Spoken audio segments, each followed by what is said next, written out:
हाँ भाई तो देखिए क्या बोल रहा है, कुछ डिस्काउंट मिलना चाहिए। वो उतना स्पेस तुमको एक्स्ट्रा मिला हुआ है ना। हाँ हमने कोई होमवर्क दिया था ना क्वेश्चन,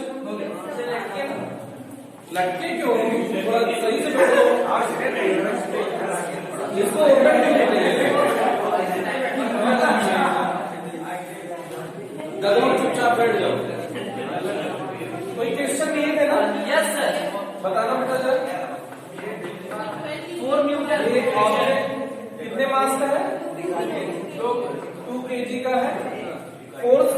फोर्स कितना लगा है? 10 न्यूटन किस डायरेक्शन में? सीधा लगाया है।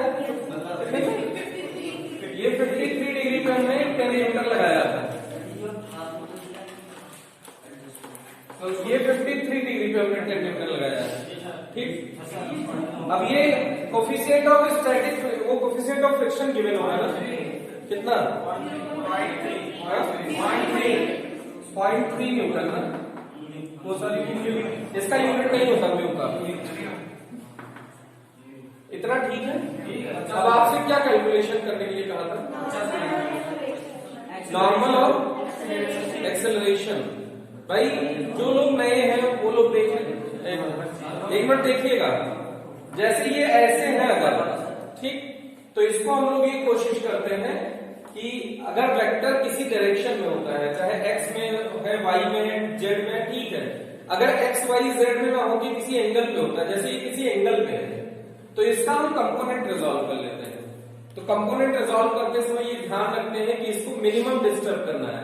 क्या करना है? मिनिमम डिस्टर्ब करना है। मिनिमम डिस्टर्ब का मतलब इसको देखो 1 2 3 4 इन चारों में से किस में रखा जाए कि ये मिनिमम डिस्टर्ब हो। आपको हर बार 2 रास्ते चूज करने हैं, एक y का चूज करना है, एक x का चूज करना है। तो बेटा देखो इसको 1 2 3 4 में से एक रास्ता बताओ जिसमें मिनिमम घुमाए और ये x में हो जाए या y में। आप लोगों को नहीं बोलना, जो आ चुके हैं जिनको आता है वो नहीं बोलेंगे, जिनको नहीं आता उनसे पूछना है। हाँ बेटा 1 में रखा गया, देखो इसको अगर 1 में कर दिया जाए तो मिनिमम डिस्टर्ब होगा, और इसको अगर 2 में कर दिया जाए तो मिनिमम डिस्टर्ब होगा। तो मतलब इसको इसमें रिजॉल्व करना है और इसमें रिजॉल्व करना है। ये बात समझ में आई कि नहीं आई? आ गई ना? अच्छा ये अगर होता तो इसको किसमें रखते हैं आप लोग बताएं? 3 and 4। ये बात समझ में आ रही है क्या? आ रही है ना बेटा? बोलो भाई। 3 और 4 में रखा जाना चाहिए। अगर ये ऐसे होता तो किसमें रखने में फायदा था? बोलो भाई। 1 4 में रखने में फायदा है।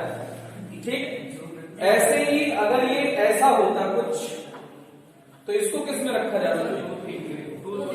किसमें रखा जाता? अरे समझ में आ रहा है कि खाली तुक्का बिठा रहे हैं? आ रहा है। मतलब इसको इधर रखा जाए और इधर रखा जाए तो मिनिमम डिस्टर्ब होंगे। इतना ठीक है? अब इसके बाद समझने की कोशिश करिएगा। अगर ये x है सपोज और ये एंगल थीटा है, तो जिससे थीटा बनेगा वो cos थीटा के साथ लिखा जाएगा। जिससे थीटा बनेगा वो cos थीटा। पहले इसका नाम लिख दीजिए x इंटू cos थीटा और बचा वाला x sin थीटा। ठीक, ऐसे ही मान लो ये थीटा है, ये y है इसका नाम, तो इसको बोलो ये y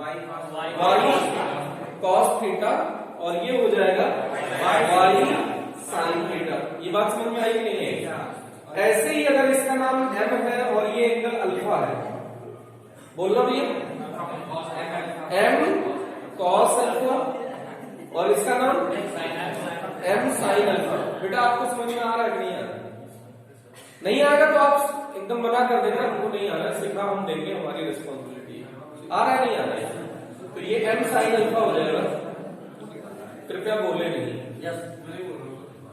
ये कुछ p है, ये क्या है? p, और ये एंगल बीटा है। बोलने का कष्ट करें, इसको क्या लिख दिया जाए? p cos बीटा, और इसको क्या लिख दिया जाए? p sin beta. इसी को कहते हैं कंपोनेंट रिजॉल्व करना।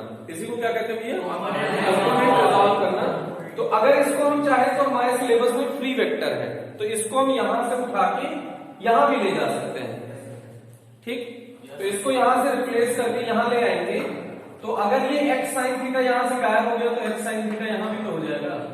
तो अगर ट्रायंगल फॉर्म हो रहा है तो आप ये कहेंगे थीटा के सामने वाला साइन थीटा, और अगर ट्रायंगल नहीं फॉर्म हो रहा है, ये ऐसे ही है, तो इसको किसमें ब्रेक किया जाए भैया? 1 2 3 4 में से बताइए किसमें रखा जाए? 1 2 में रखा जाए। तो 1 2 में रखा जाए, इसका नाम है k और ये है गामा एंगल। तो बोलिए इसको क्या लिखा जाए? k cos गामा और ये k sin गामा, ऐसे इसको रिजॉल्व किया जाएगा। ठीक भाई, तो ये इसका बेसिक है, इतना आना चाहिए तभी आपको ये आगे की बातें समझ में आएंगी। तो सुनिएगा। अच्छा, जितने भी कॉम्पिटेटिव एग्जाम में IIT मेडिकल, इन लोगों को 53 डिग्री और 37 डिग्री ये दोनों बहुत पसंद है। तो 37 और 53 इसको कैसे याद किया जाएगा? 37 और 53 में कम कौन है? 37। और आपको 3 नंबर कॉन्टिन्यूअसली याद करने हैं, 3 4 5। कौन से? 3 4 5। अच्छा, 3 4 में से छोटा कौन है? 3। और एंगल में 37 और 53 में से 37। तो एक ट्रायंगल फॉर्म कीजिए, जब ये 37 लिखिए ये छोटा, तो इसके सामने छोटा वाला नंबर कौन है? 3। तो बेस बचा ये 4 और ये हाइपोटेनस हमेशा 5 रहेगा। ठीक, ऐसे अगर 53 डिग्री हो ये एंगल कितना हो? 53 डिग्री। तो ये 37 कम था तो इसके सामने कम वाला, तो 53 ज्यादा है तो इसके सामने ज्यादा वाला। तो ये बचा 3 5। ये तो फिक्स है ना, हाइपोटेनस तो 5 ही रहेगा। अब इसमें sin 37 cos 37 sin 53 cos 53 सब पता चल जाएगा। जैसे sin 37 बताइए, इसमें sin थीटा इक्वल्स क्या होता है? परपेंडिकुलर अपॉन बेस ना। क्या होता है sin थीटा भाई? Perpendicular upon hypotenuse. क्या होता है sin थीटा? तो sin theta equals, sin theta बोलेंगे यहाँ, थीटा कितना है? 37।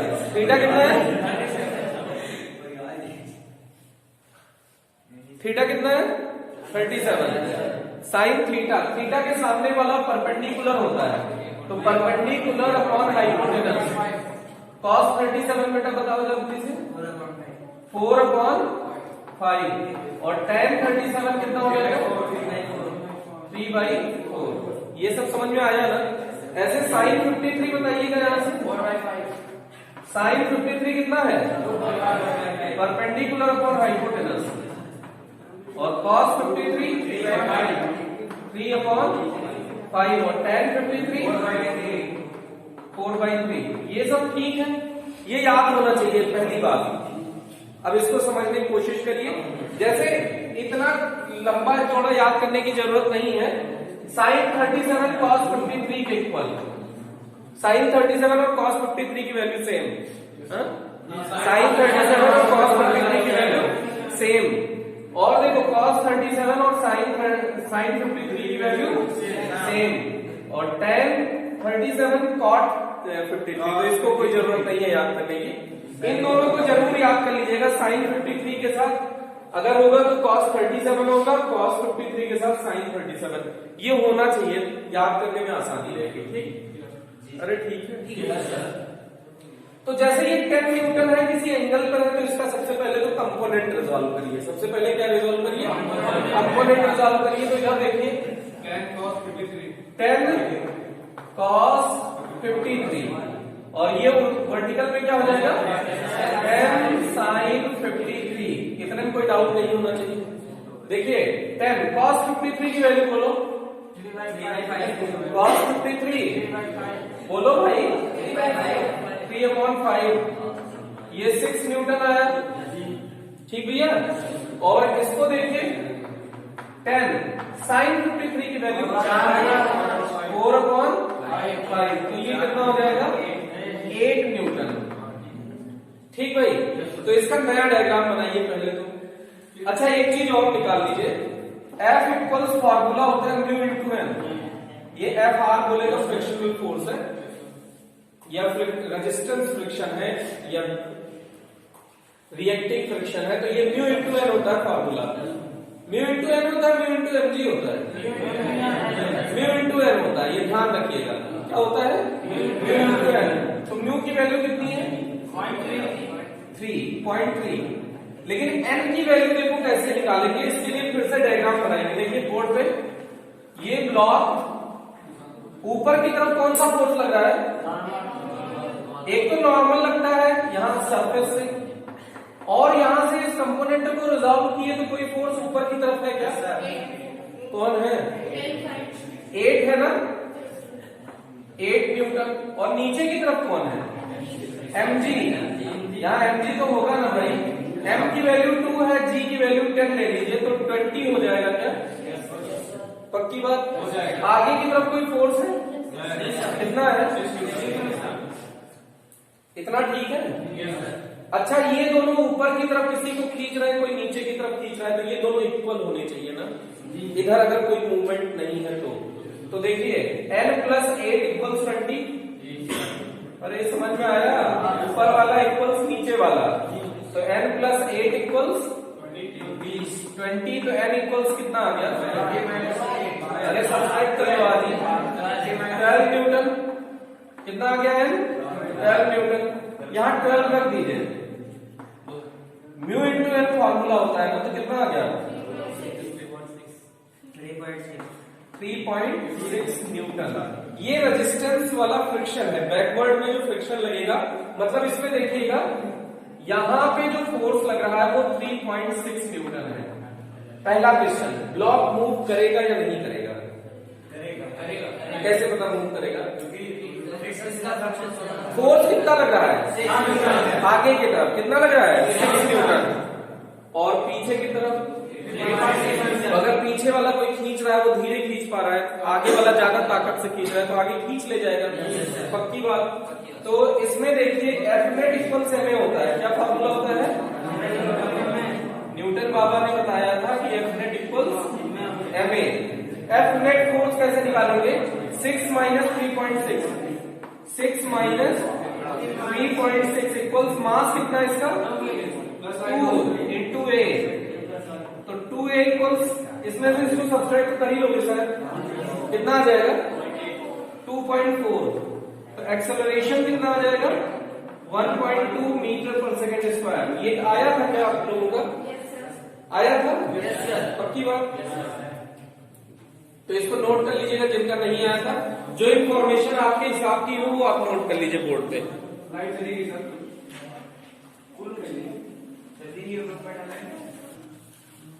इस क्वेश्चन को फिर से आप सॉल्व करिए, बोर्ड पे देखिएगा जरा।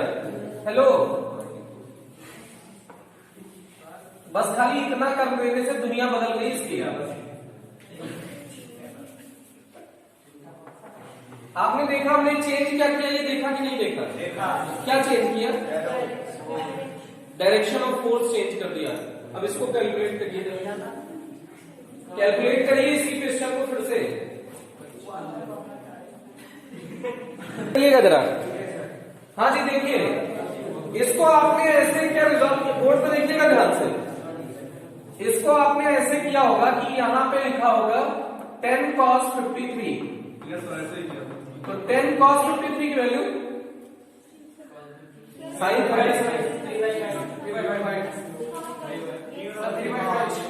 3/5, तो 6 न्यूटन आया। पक्की बात ये है। और ऐसे आपने इसको किया होगा तो ये आया होगा 8 न्यूटन। यहां से भी कर सकते हैं आप लोगों ने, ऐसे कर दिया होगा, कोई फर्क नहीं पड़ता, है ना, उससे कोई फर्क नहीं पड़ता। मतलब ये इस पॉइंट पे हिट कर रहा है तो इसी पॉइंट पर फोर्स लगा रहा है, तो ये क्या हो जाएगा? 10 sin 53। तो ये हो जाएगा 10 sin 53 की 4/5। तो ये हो गया 8 बेटा। नया फोटो बना लो इसका। mg इक्वल्स 2 इंटू 10, 20 आ गया। तो फिर से नया ब्लॉक बना दें। एक मिनट तमीज से देखिएगा इसको। डाउनवर्ड कितना लग रहा है? 20। इन दोनों में कोई डाउनवर्ड है क्या? कौन है? 8 न्यूटन। तो इसी लाइन में 8 न्यूटन बना दीजिए, चल जाएगा क्या? अपवर्ड कितना लग रहा है? Normal reaction. अपवर्ड कौन लगता है? Normal reaction. अच्छा, इस डायरेक्शन में फोर्स लग रहा है का मतलब इस डायरेक्शन में फोर्स लग रहा है। सही बात है। तो अगर फोर्स लग रहा है इस डायरेक्शन में कितना? 6 न्यूटन, तो फ्रिक्शन किस डायरेक्शन में लगेगा? इस डायरेक्शन में लगेगा। सही बात है। इतने में कोई दिक्कत है कि नहीं? इतने में तो कोई प्रॉब्लम नहीं होगी ना। अब वर्टिकल डायरेक्शन में देखो, n इक्वल्स 8 प्लस 20 28 हो जाएगा शायद ना।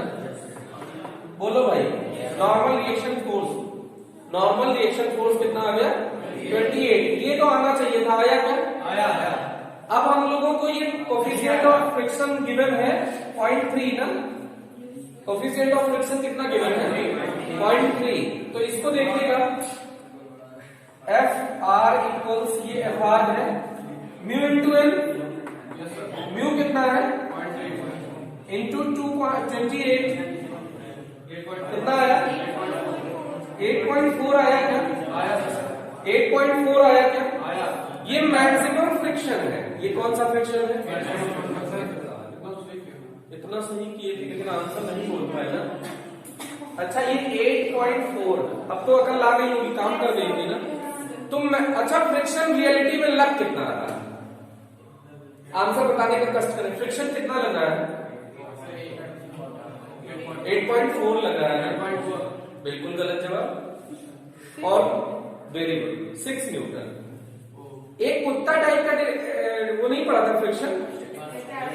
तुमने कुछ नहीं लगाया, उसने भी कुछ नहीं लगाया, इतना हाफ गोल टाइप का फ्रिक्शन है। तुमने 2 न्यूटन लगाया, उसने भी 2 न्यूटन लगा दिया। तुमने 4 न्यूटन लगाया, उसने भी अपोजिट में 4 न्यूटन लगा दिया। तुमने 6 न्यूटन लगाया, उसने भी अपोजिट में 6 न्यूटन लगा दिया। तुम मैक्सिमम औकात करा के कितना लगा रहे हो?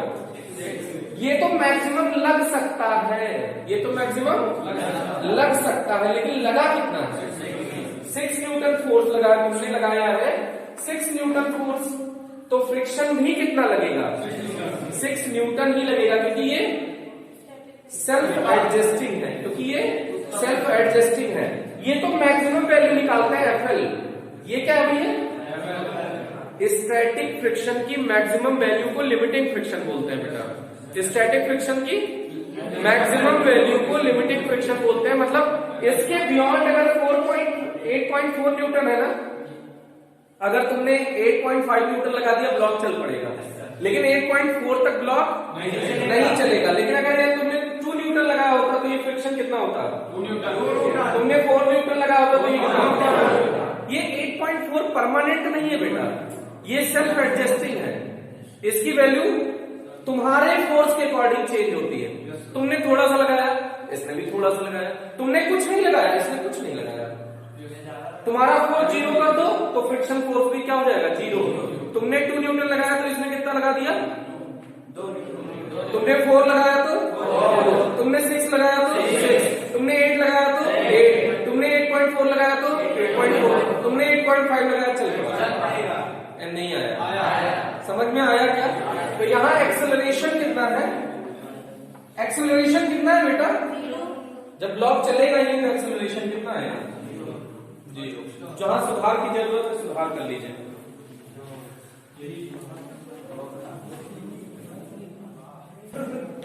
नेक्स्ट क्वेश्चन देखिएगा। अच्छा, ये सेम क्वेश्चन में हमने 2 टाइप की प्रॉब्लम दी ना। अच्छा, सेम क्वेश्चन था, फिर से एक बार सोचिएगा। ये जेई में आया हुआ क्वेश्चन है, आईआईटी जेई में आया हुआ क्वेश्चन है कि ये 53 पे लगा 10 न्यूटन 2 kg, और ये 53 वो सॉरी 10 न्यूटन 53 पे। ये ब्लॉक ए है, ये ब्लॉक बी है। आपसे पूछा था या 1 2 मान लो, ये 1 2 मान लो। अब इसमें पूछा था ये भी 2 kg है। फ्रिक्शन दोनों में 0.5 है, दोनों में फ्रिक्शन कितना है? 0.5, या फिर 0.2 ही लिख लो, नहीं तो पता चले एक्सेलरेट ही ना हो। 0.2 लिख लो। अब देखिएगा, इसमें देखिएगा, ये पूछा था ऑप्शन ए में A1 greater A2, B A1 less than A2, C A1 equals A2, D नल। बोलो भाई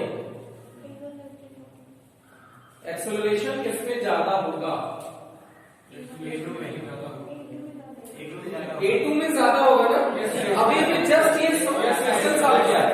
आपने देखा सेम फोर्स के लिए एक में तो खींच रहे थे 1.2 एक्सेलरेशन था और एक में खींच ही नहीं पाए, मतलब हिला तक नहीं ब्लॉक। इसका मतलब क्या है, जो आपने देखा होगा कभी किसी भी चीज को, अगर आपको मतलब जैसे आपने ग्रास कटर देखा होगा घास पार्क में, तो उसको तुमने ऐसे देखा होगा क्या, इससे नहीं खींचते, ऐसे दबाते हैं ना। इसका रीजन क्या है, ऐसे क्यों दबाते हैं? जिससे कि नॉर्मल ज्यादा लगे। आपने देखा उसमें नॉर्मल कितना आया था 12 है ना, और इसमें नॉर्मल कितना आया 28। तो अगर नॉर्मल ज्यादा लगेगा, सोचो अगर नॉर्मल ज्यादा लगेगा, नॉर्मल वाला फोर्स ज्यादा लगेगा तो ग्रास आसानी से कटेगी। लेकिन अगर उसको जब कटाई कर ली ना और उसको कहीं रखने ले जाना होता है तो उल्टा ऐसे खींचता है। रीजन समझे कि नहीं?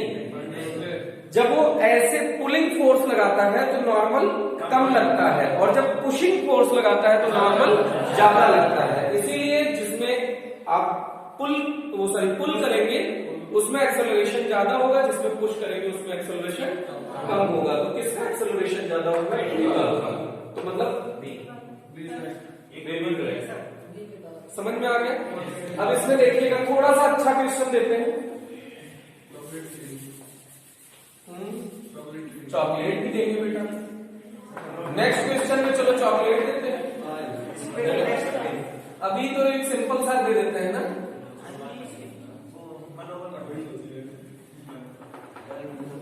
37 डिग्री 10 न्यूटन, 40 न्यूटन 53 डिग्री, ठीक। 2 kg 0.5 फ्रिक्शन है, न्यू की वैल्यू गिवन है 0.5।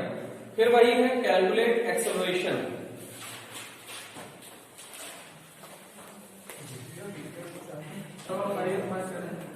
आप बोर्ड पे देखिए 10 cos 37 की वैल्यू 4/5, तो ये 8 न्यूटन हो जाएगा क्या? और ये कितना हो जाएगा 6 न्यूटन। ये सबका आया क्या? अच्छा ये कितना है 24 आया है क्या? ये नीचे 24 और इधर कितना आया है? कितना 32 न्यूटन। ये तो सबका आया मेरे ख्याल से। और अभी इतना थोड़ा सा और कर दीजिए 20 mg की वैल्यू कितनी है, और एक नॉर्मल रिएक्शन भी लगेगा। बस इतना अगर आप कर लेंगे तो 50% से ज्यादा क्वेश्चन सॉल्व कर लेंगे। अब इसके बाद देखिएगा 50% सॉल्व किया सर। नहीं सर, वो गलत हो जाता है ना, 50 के बाद ही तो गलत होता है। फिर सारे फोर्सेस नीचे जो लग रहे हैं उनको लगा दीजिए। देखिए ये 20 नीचे लग रहा है, इन दोनों में से कौन नीचे लग रहा है? 24 नीचे लगा दीजिए। नॉर्मल ऊपर लग रहा है, उसके साथ और कोई लग रहा है ऊपर 6 ऊपर लग रहा है। इतना ठीक है ना? अरे ठीक है ना भाई, ये सब न्यूटन में है। ये नॉर्मल रिएक्शन है, नॉर्मल लिख देते हैं नहीं तो कंफ्यूज हो जाएगा यहाँ, है ना? इतना ठीक है। इधर कितना लग रहा है 8 और इधर कितना लग रहा है 32, तो नेट 40 इधर लगेगा क्या? ये सिंपल सा क्वेश्चन था। अब इसमें अगर ये फ्रिक्शनल फोर्स कितना है 0.5, ठीक। अब इसका कैलकुलेशन शुरू किया जाता है। वर्टिकल में ऊपर वाले को इक्वल नीचे वाला कर दो, ऊपर जितना फोर्स लग रहा है इक्वल्स नीचे वाला कर दो। एफनेट इक्वल्स ma किया जाता है, लेकिन एक्सेलरेशन 0 है तो ऊपर वाला फोर्स नीचे वाले फोर्स की इक्वल हो जाएगा। तो ऊपर कितना फोर्स है n+6 बराबर 44, तो n इक्वल्स कितना आ गया? बोलो बेटा 38 न्यूटन ना। ये नॉर्मल की वैल्यू आ गई। हम लोग जानते हैं Fr equals mu into N. Mu 0.5 normal कितना है 38, तो उसका आधा 19 हो जाएगा ना सीधा। फ्रिक्शनल फोर्स 19 न्यूटन आ गया। अब इसका मतलब है इसमें फ्रिक्शन किधर लग रहा है 19 न्यूटन। अब देखिए F net equal M A लगा दीजिए। आगे की तरफ कितना है 40, पीछे की तरफ कितना है 19, मास कितना है 2 इंटू जो भी है 21 आया क्या 2a, ए इक्वल कितना आ गया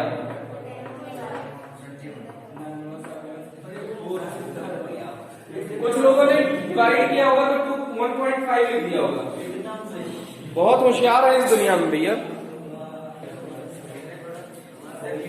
नेक्स्ट क्वेश्चन देखिएगा, find minimum force so that block does not fall. Find minimum force so that block does not fall.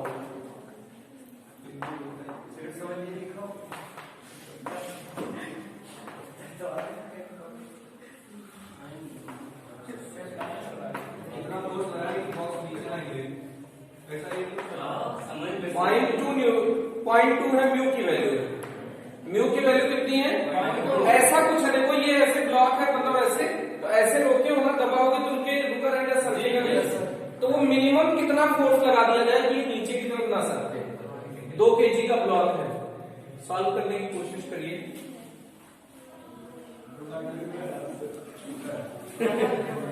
चॉकलेटवा चाहिए ना तो अपनी ध्यान दो। इधर देखो, इधर रैपर आपको मिलेगा, पक्की बात है। इन लोगों को चॉकलेट आएगा, आपको रैपर। कैसे होता है चॉकलेट? चलो इधर देखो, इधर ये 20 लगेगा डाउनवर्ड ना। अच्छा, ये नॉर्मल इस बार किधर लगेगा? बहुत बढ़िया जवाब। ये नॉर्मल इस साइड, इस बार इसने दीवार को ऐसे प्रेस किया तो दीवार ने इसको ऐसे प्रेस किया, तो नॉर्मल इस बार इस तरह से लगेगा। एफ आर इक्वल्स क्या है बेटा म्यू इंटू एन, और एन इक्वल्स क्या है इस बार एफ है ना। एन की वैल्यू किसके इक्वल है एफ के वैल्यू इक्वल है, और एफ आर किसके इक्वल है? ये एफ आर ऊपर की ओर लग रहा है ना, एफ आर ऊपर की ओर लग रहा है, एम जी नीचे की ओर लग रहा है, तो F R equals M G है। ये ठीक है ना। एम जी की वैल्यू कितनी है 20, म्यू की वैल्यू कितनी है 0.2, एफ एफ इक्वल्स कितना हो जाएगा 20/0.2 पॉइंट का 100। तो ये मिनिमम फोर्स चाहिए 100 न्यूटन, और वैसे कितना चाहिए एफ ग्रेटर और इक्वल्स 100 न्यूटन। मतलब एफ 100 हो या 100 से ज्यादा हो तो आप ब्लॉक को रोक पाएंगे, अदरवाइज ब्लॉक फॉल कर जाएगा। ठीक भाई, तो इसको नोट कर लीजिएगा। बहुत बढ़िया ट्राई किया आपने। cos 45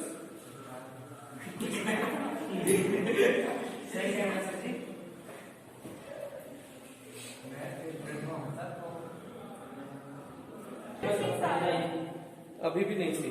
इधर देखिए, इधर देखिए, इधर ये होगा 5√2 cos 45, और ये 5√2 sin 45, 5√2 sin 45। अच्छा, ये √2 कैंसिल आउट हो जाएगा, मतलब sin 45 और cos 45 की वैल्यू 1/√2 होती है ना, तो 5√2 इंटू 1/√2 और 5√2 इंटू 1/√2, √2 कैंसिल हो गया, तो ये ऊपर भी 5 है नीचे भी 5 है।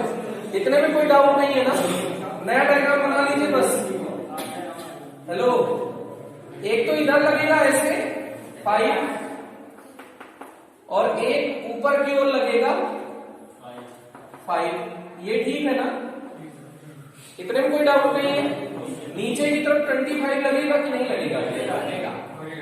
अभी फ्रिक्शन की वैल्यू कैलकुलेट कर लीजिए कितना है। तो एफ आर इक्वल्स क्या होता है भैया म्यू इंटू एन, और एन जब इधर लगेगा तो यहाँ एफ लगेगा कि नहीं? एफ की वैल्यू कितनी है 5, एफ इक्वल्स 5 दिख रहा है ना। अरे ये एफ इक्वल्स 5 न्यूटन दिख रहा है क्या? ये F जो है इधर नॉर्मल, ये इसके नॉर्मल की वैल्यू 5 न्यूटन दिख रही है ना, म्यू की वैल्यू कितनी है 0.2, नॉर्मल की वैल्यू 5, तो ये कितना हो गया 1। तो FR कितना लगेगा, स्लाइड तो नीचे करना चाहेगा ना, FR लगेगा ऊपर की तरफ, FR लगेगा ऊपर की तरफ, और FR की वैल्यू कितनी है 1 न्यूटन। तो ऊपर की तरफ कितना लगा है 6 न्यूटन, नीचे की तरफ कितना लगा है 25, पक्का स्लाइड करेगा। तो एक्सेलरेशन के लिए F नेट इक्वल से हमें लगा दीजिए, F नेट कितना है, डाउनवर्ड वाला पॉजिटिव मान लीजिए, अपवर्ड वाला निगेटिव। 25 में से कितना सब्सट्रैक्ट कर दिया जाएगा 6, इक्वल्स मास कितना है, तो 2.5 इंटू ए, तो ये कितना आएगा 19 अपॉन 2.5 इक्वल्स ए, पॉइंट हटाएंगे 0 लगेगा, 7.6 आ गया क्या मीटर पर सेकंड स्क्वायर। ये एक्सेलरेशन है, किसी का आया था क्या, आया था, बहुत बढ़िया। थैंक यू, आज के लिए इतना ही रखते हैं भाई।